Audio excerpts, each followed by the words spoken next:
Hey everyone, welcome back. Thanks for being here. Another short update this week.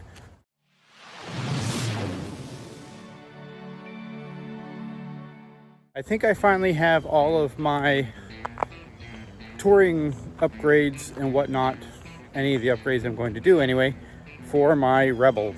I have the 2025 Rebel 1100 touring model. So I put a new windshield on, I put the Grit Puppies on, I put a Mustang seat on. What else did I do? I put 2-inch risers on. That was quite the experience. I had gone through a little bit of a whatever with the exhaust. I tried the Vance & Hines and went on a long weekend ride with some friends. Didn't like it, too loud for me. So ended up selling them, putting the OEM pipes back on. So really it's the windshield, handlebars, seat, and Grit Puppies that have been changed. And that's pretty much it. So the question is, what's next? Besides a loud bird. One of the things I've been considering over my series of bikes that I've had over the past few years has been underglow lighting, whatever it's called. I'm intrigued by those. I kind of like the look of them. I've been thinking about doing them on various bikes I've had, but then I end up changing the bike, and I don't want to spend a bunch of money on something like that that's fairly trivial on a bike, and then I end up trading the bike in for something different. Although I've done that in the past. But anyway. So I'm curious your thoughts on that. What do you all think about the whatever you call it, the lighting that you can put in under the frame and under the wheels and whatnot to do some funky colors and whatnot. Curious what you all think about that. The challenge with it is that I really hardly ever ride at night. So is it worthwhile doing? About the only time I ride at night is if I'm going somewhere in the evening and all my cars at home are being used by someone else, so I need to take the bike, or if I'm on a longer ride and something goes haywire and I have to end up riding late for whatever reason. I generally speaking don't ride at night by choice. So is it worth doing? Not sure. Looking for your feedback on that. So the question is, how do I feel about the Rebel 1100 now that I've got it upgraded to the point where it's actually comfortable? Incidentally, going back to the Mustang seat, I've taken it for, I think, 2 rides that are an hour and a half long and 1 ride that was 2 hours long. The ride that was 2 hours long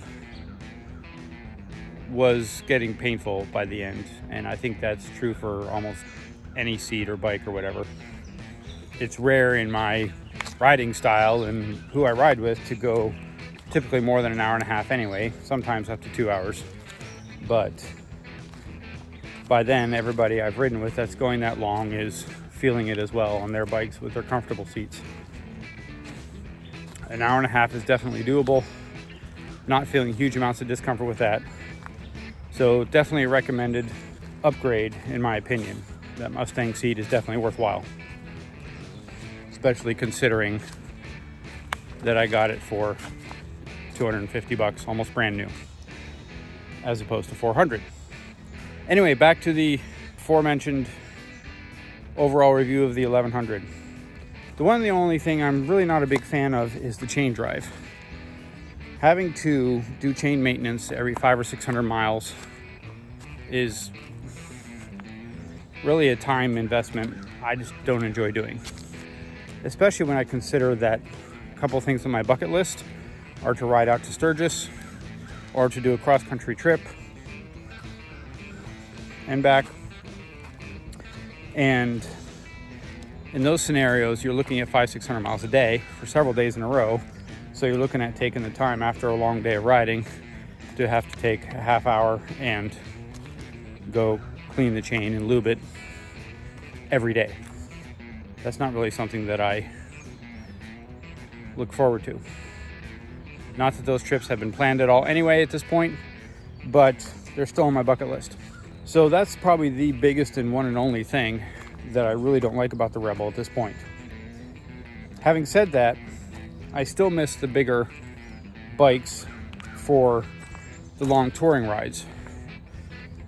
I still kind of miss my Street Glide for that, or the Chieftain that I had. I still kind of look at those big bikes a little bit longingly and say, it'd be nice to have one of those for the long rides. Take those on the longer trips and keep the Rebel as a day trip or a bum around town for an hour or two kind of bike. But at this point in my life, financially speaking, that's not going to happen. Overall, I'm very happy with the Rebel. I love how light and easy it is to get around the corners. It's got a higher lean angle than the Harley Davidson and the Indian touring bikes. I don't know what the numbers are. I might post them on the screen here once I get my video editing done. But I've scraped pegs multiple times on this bike, and it doesn't feel like I'm leaning harder than the other bikes at all. It's just that easy to get around the corners. One of my friends told me that he's never seen me look so comfortable on this bike in comparison to the other bikes I've had. Okay. All that being said, the bike is super fun. It's ready for touring now. Just don't like the chain drive. Will I ever upgrade to a bigger bike again? I don't know. I might. Time will tell. A mama raccoon and a baby raccoon just came out on the tracks about 40 feet in front of me and then ran back in the brush. So I was going to go up and see if I could get a picture of them, but I guess not. Anyway, sorry, distraction. Squirrel. Alrighty, that's basically it for this one, folks. I'm getting ready to walk back home and get ready for CMA chapter meeting this morning. Looking forward to that. Thank you all for watching. Have a good one. Don't forget to subscribe. Take care. God bless.